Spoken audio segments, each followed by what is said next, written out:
Merci beaucoup. Bonjour à tous, messieurs les présidents, mesdames et messieurs. Plus de messieurs que de dames, d'ailleurs. Je suis très heureuse de me trouver parmi vous ce matin pour conclure donc, cette matinée consacrée à la célébration du tricentenaire du corps des ponts et chaussées. En fusionnant en 2009 avec le corps du génie rural des eaux et des forêts, le corps dont nous célébrons cette année le tricentenaire a donné naissance, mais vous le saviez mieux que moi, au corps des ingénieurs des ponts, des eaux et des forêts. C'est quand même un très joli nom, je trouve. Les ponts, les eaux et les forêts, c'est vrai. Il reste néanmoins bien vivant, d'abord parce que nombreux sont les ingénieurs qui sont entrés dans ce qui s'appelait alors le ministère de l'Équipement, en qualité d'ingénieurs des ponts et chaussées. Et je sais d'ailleurs quand ce mot a disparu, que ça a pas mal bousculé le corps, mais moi j'ai toujours à l'esprit ce beau mot d'équipement, et même quand ça a été transformé en développement durable, derrière, il y a bien sûr toujours la question de l'équipement qui est prégnante, qui est en première ligne, y compris sur la façon dont on construit différemment pour faire du développement durable. Ensuite, parce que le corps, comme celui du génie rural des eaux et forêts, est porteur de valeurs, de traditions, d'une culture technique, qui se transmettent d'une génération à l'autre. Et célébrer ce tricentenaire, c'est mettre l'accent sur ce qui, au-delà de la diversité des parcours techniques et professionnels, rassemble des ingénieurs d'origine diverses et qui forment aujourd'hui ce corps des IPEF. Moi, j'aime pas du tout les sigles, donc je dirais à chaque fois ce corps des ponts, des eaux et des forêts.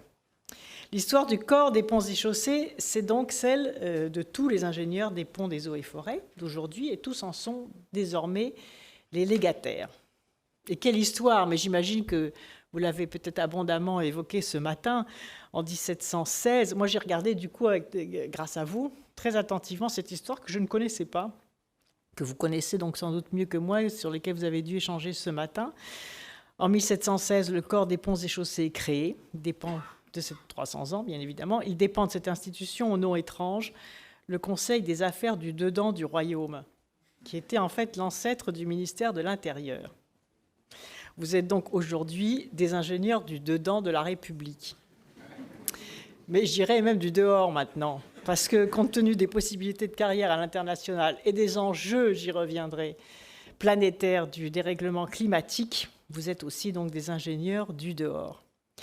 C'est une institution, votre corps, qui a été créée 22 ans après la naissance de Voltaire, 1 an après celle de Rousseau, et 1 an après la mort de Louis XIV, c'est-à-dire la fin de l'absolutisme et le vrai début du siècle des Lumières. Car les pionniers des ponts et chaussées étaient des hommes des Lumières. Peyronnet, son légendaire directeur, écrivait dans l'encyclopédie de Diderot et d'Alembert. Entre parenthèses, j'ai lu qu'à l'époque, tout leur idéal de débat et de raison capable de trouver en elles-mêmes, selon les principes de Kant, le fondement des lois naturelles, il n'y avait pas d'enseignants. Les élèves apprenaient eux-mêmes, par enseignement mutuel, l'algèbre et la physique. Je répète peut-être des choses que vous avez dites ce matin, non? Non? Bon, alors, donc, il n'y avait pas d'enseignants, ce que j'ai découvert. Les élèves apprenaient eux-mêmes, par enseignement mutuel, l'algèbre et la physique, la géométrie et l'hydraulique. Peut-être aussi les ouvrages de l'époque étaient-ils moins sophistiqués qu'ils ne le sont à présent. Donc je ne suis pas certaine qu'il faut rétablir la tradition de l'auto-formation. Mais ça doit quand même garder une place importante dans cette mutualisation. Et à l'instant, d'ailleurs, j'en parlais à mon administration déconcentrée en leur disant sur les territoires à énergie positive, il faut faire de la mutualisation des savoir-faire et des pratiques. Mais j'y reviens, les ponts et chaussées sont inséparables de la pensée des Lumières. Et le grand écrivain Bernardin de Saint-Pierre, le savant Girard ou l'ingénieur Brémontier compteront parmi les premières promotions du corps. Et dans l'esprit du temps, le progrès vient avec la circulation des idées, la déambulation des théories, le cheminement, la rencontre, l'ouverture aux autres et au monde, donc par l'équipement des moyens de communication. Aussi, un chemin viable, c'est l'équivalent d'une bibliothèque, un surcroît de savoir. Un pont qui relie, c'est la raison qui progresse. Une route, c'est une région entière qui s'ouvre au développement et à la rencontre. Et plus tard, sous l'Empire et au début du XIXe siècle, les ponts et chaussées vont être les aiguillons de la première révolution industrielle. Becquerel, Carnot, Freycinet, vos prédécesseurs, furent de ceux qui permirent que le commerce prenne toute sa place. Une révolution industrielle, c'est d'abord une nouvelle source d'énergie. Et avec la houille et le charbon, je ne vais pas célébrer ici les mérites de ces ressources, mais l'histoire industrielle est ce qu'elle est. Il nous en faut en réinventer une autre. Il a donc fallu construire des routes, des chemins de fer pour que par la locomotive, les fabriques soient reliées entre elles, que les ports s'agrandissent, que la France entre dans la modernité de son histoire contemporaine. Et se passer cet héritage, cela veut dire beaucoup dans un monde où il faut désormais changer de modèle, changer de source d'énergie, changer de schéma industriel. Mais je ne veux pas en rajouter sur l'histoire longue et riche du corps, vous la connaissez, la fonction d'ingénieur avec le rationalisme du XIXe siècle, avec cette tradition française défendue par Saint-Simon du gouvernement des techniciens, a étendu peu à peu ses compétences à l'urbanisme, à l'économie sociale, à l'économie politique. Parfois au prix d'ailleurs de la normalisation ou de l'hypercentralisation. Mais c'était peut-être le prix à payer dans une France aussi diverse, même si aujourd'hui nous devons reconquérir la biodiversité et l'identité des terroirs et des territoires. Je veux surtout dire ici combien la formation du corps des ponts et chaussées, c'est une étape essentielle dans la construction de ce que Fernand Braudel appelait l'identité de la France. Et puis quand le corps des ponts et chaussées construit, dessine, invente des chemins de fer et des routes et des ponts de grands passages, il permet enfin à des pays intérieurs qui ne se connaissaient pas de se rencontrer. Désormais, on pouvait se rendre à la capitale, on ne fait plus des jours de marche jusqu'à l'autre bout de l'Hexagone. Cette identité virtuelle, être français, ne voulait auparavant pas dire grand-chose, au sens où on ne connaissait pas ce qui était à l'autre bout de l'Hexagone. Quand on ne voyait que son village, la cime des frontières, quand le pays était en guerre ou qu'on ne parlait même pas la même langue. Et donc, le corps des ponts et chaussées également donc, a relié les Français les uns entre les autres. Il a aussi, en second lieu, incarné cet idéal méritocratique républicain en vertu duquel le recrutement des décideurs de la nation doit reposer non sur les titres, non sur la fortune, mais sur la capacité, comme le dit la Déclaration des droits de l'homme et du citoyen, sans autre distinction que celle de leurs vertus et de leurs talents. Et donc, nous y voilà. Et puis la troisième raison qui justifie cette célébration à mes yeux, les ingénieurs de ce ministère doivent regarder vers l'avenir. C'est pourquoi vous avez souhaité mettre à profit ce tricentenaire, Madame la vice-présidente, pour engager une réflexion sur la vocation du corps dans la société des prochaines décennies. Qu'est-ce que c'est qu'être ingénieur au XXIe siècle? De quelle valeur, de quelle culture est-il le porteur? Quelle forme concrète doit prendre sa mission pour aujourd'hui et pour demain? Et cette identité qui s'est construite à travers l'histoire autour de la compréhension, de la construction de phénomènes naturels et d'objets culturels et techniques qui étaient aussi des objets politiques. L'eau, la forêt, l'agriculture, la biodiversité, l'espace, le climat, les routes, les ponts, les moyens de transport, bref. Aujourd'hui, tous ces objets sont reliés les uns aux autres. Ils sont reliés à quoi? Ils sont reliés à la question majeure de notre temps, la question climatique. Et ce que je voudrais vous dire, c'est que vous êtes les ingénieurs de la transition énergétique et écologique. C'est cela aujourd'hui votre mission. Et d'ailleurs, le monde a adopté en décembre dernier à Paris le premier accord universel sur le climat, avec un objectif crucial que vos façons de faire vont déterminer, contenir l'augmentation de la température du globe en dessous des 2 degrés et tout faire pour limiter cette augmentation à 1,5 degré, parce qu'au-delà d'1,5 degré, vous savez ce qui se passe, c'est que des États disparaissent, notamment les États insulaires disparaissent à cause de la montée de l'océan. Donc pour certains citoyens du monde, c'est une question de vie ou de mort. Et même maîtriser le réchauffement climatique va poser à nos sociétés des défis techniques considérables dont la plupart des réponses restent à découvrir. Et c'est cela le rôle des ingénieurs d'aujourd'hui. Que savons-nous en effet des effets concrets, précis, localisés du réchauffement sur la biodiversité terrestre et marine, sur l'aménagement de l'espace, sur les techniques, sur les productions agricoles, sur les infrastructures, sur l'urbanisme, sur l'habitat, si dramatiquement menacé par la hausse du niveau de la mer, et notamment tous les pays qui ont une frontière côtière sont menacées par l'effondrement de ces villes. Les 20 plus grandes mégalopoles du monde sont situées sur des territoires qui subissent l'érosion du trait de côte. Quelles réponses scientifiques, techniques, juridiques apporterons-nous à ces changements, par exemple dans la manière de concevoir les ouvrages d'art? D'ailleurs, j'ai lancé récemment un concours pour construire en zone inondable constructible. Vous voyez aussi l'évolution des concepts. Il ne s'agit pas de construire partout, mais d'assumer le fait que 17% du territoire français est désormais en zone inondable.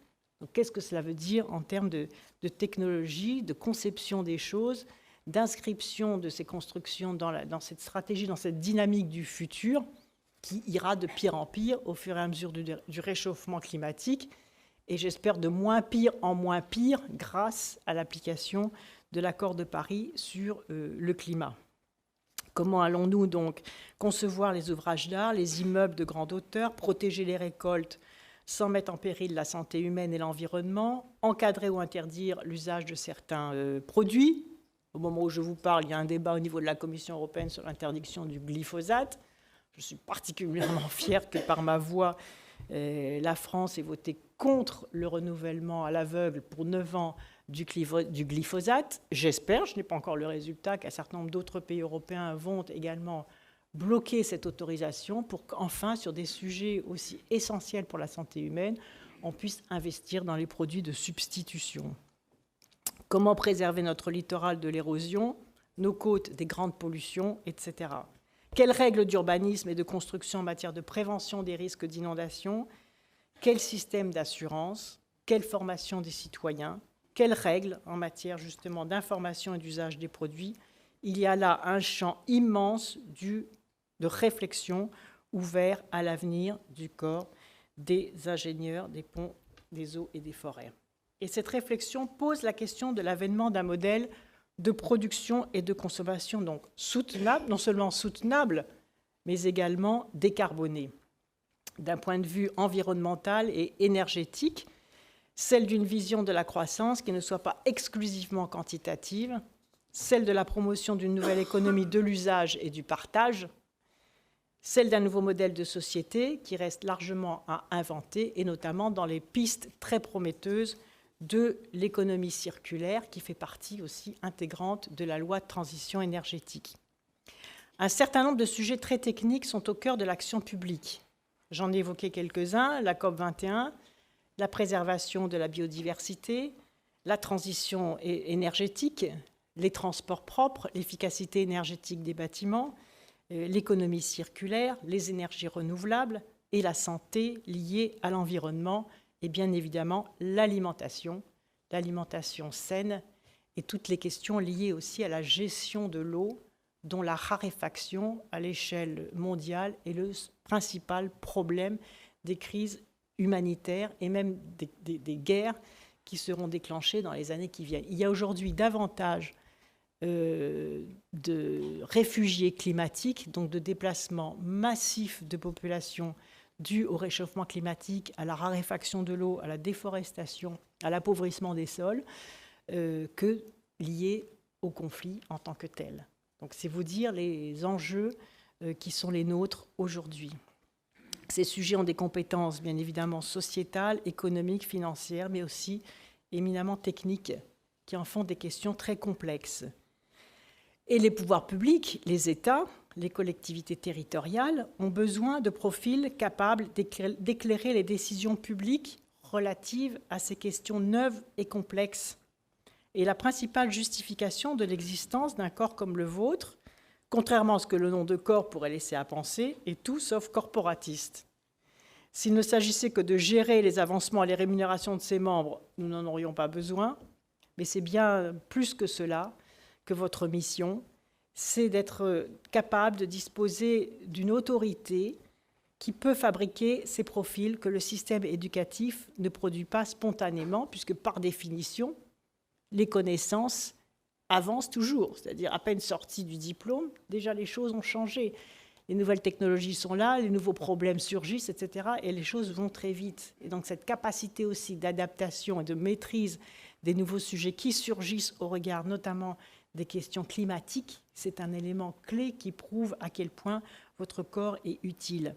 Cette fabrication doit pleinement intégrer les questions aussi d'éthique et de déontologie qui revêtent une importance particulière en ces temps de perte de confiance des citoyens dans les institutions. Vous participez ainsi activement à la conception des politiques publiques. Vous avez le devoir de dire ce qui vous paraît juste et approprié dans vos domaines de compétences. Et c'est comme cela aussi que les décisions publiques seront les mieux éclairées, les plus robustes, car les mieux légitimées. Vous le savez, je suis attachée depuis très longtemps à la démocratie participative et la démocratie environnementale aussi, qui a fait des progrès. J'y accorde un attachement tout à fait particulier pour améliorer la participation des citoyens aux décisions qui les concernent. Et je suis convaincue que l'efficacité des politiques publiques dépend beaucoup de la façon dont sont prises les décisions publiques. Et par conséquent, dans ce nouveau contexte, l'ingénieur n'est pas seulement un technicien, c'est déjà beaucoup d'ailleurs, compte tenu de tout ce que je viens de dire et de l'évolution des connaissances et des problématiques, mais l'ingénieur est un éclaireur de la décision publique, un médiateur ou un facilitateur dont la mission première sera de rappeler l'état de l'art, les possibilités, mais aussi les contraintes scientifiques et techniques, et surtout la façon dont elles peuvent évoluer en fonction des considérations et des nouvelles problématiques qui surgissent. Voilà ce que je voulais vous dire en vous renouvelant toute ma confiance, l'importance que j'attache à votre mission, le bien fondé des réunions, de la réunion que vous avez, de l'événement que vous avez organisé aujourd'hui, dont je vous félicite. Je serai très attentive aussi à l'issue de vos travaux, si vous avez des recommandations, des idées à faire surgir, etc. En tout cas, ce que je voudrais vous dire, c'est que nous sommes engagés dans un mouvement irréversible. Vous voyez, s'il n'y avait qu'un mot à retenir de la mission qui est la mienne à la tête de ce ministère, c'est de créer l'irréversible et de se dire que dans cette transition énergétique dont le monde a besoin, dont la France a besoin, dont l'Europe a besoin, parce que c'est une obligation morale par rapport aux dégâts indescriptibles du dérèglement climatique, c'est aussi une chance formidable à saisir. Une chance parce que nous avons besoin de mobiliser notre créativité, nos intelligences, nos savoir-faire. Et je le vois à l'échelle planétaire, la France est très bien placée. Les ingénieurs français sont respectés, sont écoutés.